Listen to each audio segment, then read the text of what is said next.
రైతు హామీల సాధన కోసం హైదరాబాద్ ఇందిరా పార్క్ ధర్నా చౌక్ వద్ద బీజేపీ తలపెట్టిన 24 గంటల దీక్ష ముగిసింది. నిన్న ఉదయం 11 గంటలకు ప్రారంభమైన దీక్ష ఇవాళ ఉదయం 11 గంటలకు ముగిసింది. కాంగ్రెస్ పార్టీ ఇచ్చిన హామీలను నెరవేర్చేంత వరకు రైతులకు బీజేపీ అండగా ఉంటుందని నేతలు స్పష్టం చేశారు.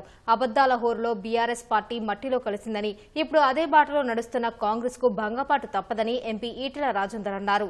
రైతుల గోడు పట్టించుకుని సీఎంకు రైతులే తగిన బుద్ధి చెబుతారని ఆరోపించారు.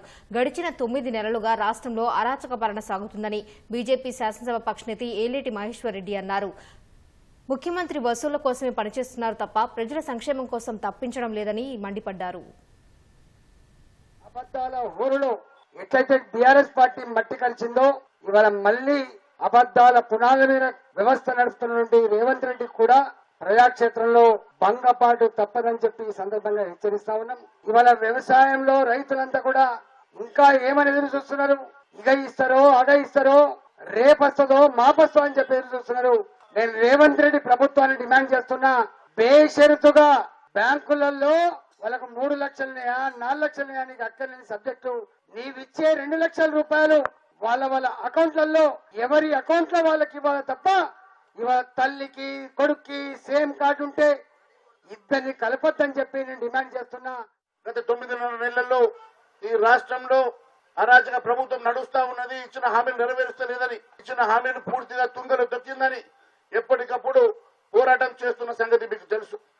నేను ఒకటి అడుగుతా ఉన్నాను, 9 నెలల్లో అన్ని వర్గాల ప్రజల్ని విస్మరించి అన్ని వర్గాల ప్రజల్ని మోసం చేసినటువంటి ముఖ్యమంత్రి రేవంత్ రెడ్డి గారు ఈ రోజు సమస్యలన్నీ గాలి కొదిలేసి, ఇచ్చిన హామీలు గాలి కొదిలేసి ఈ రోజు కేవలం హైదరాబాద్ ఢిల్లీ హైదరాబాద్ చక్కర్లు కొడుతున్నాడు.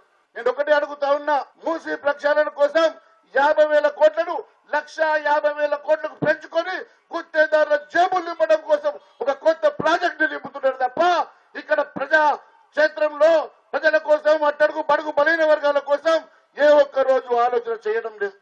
నేను ఒకటి అడుగుతా ఉన్నా, ముఖ్యమంత్రి గారు మీరు కేవలం వసూళ్ల కోసం, కరప్షన్ల కోసం పని చేస్తా ఉన్నారు తప్ప ఏ ఒక్క ప్రజా సంక్షేమం ఇచ్చినటువంటి 418 హామీల్లో ఏ ఒక్క హామీ నెరవేర్చడానికన్నా మీరు ప్రయాసం చేస్తున్నారని అడుగుతా ఉన్నా.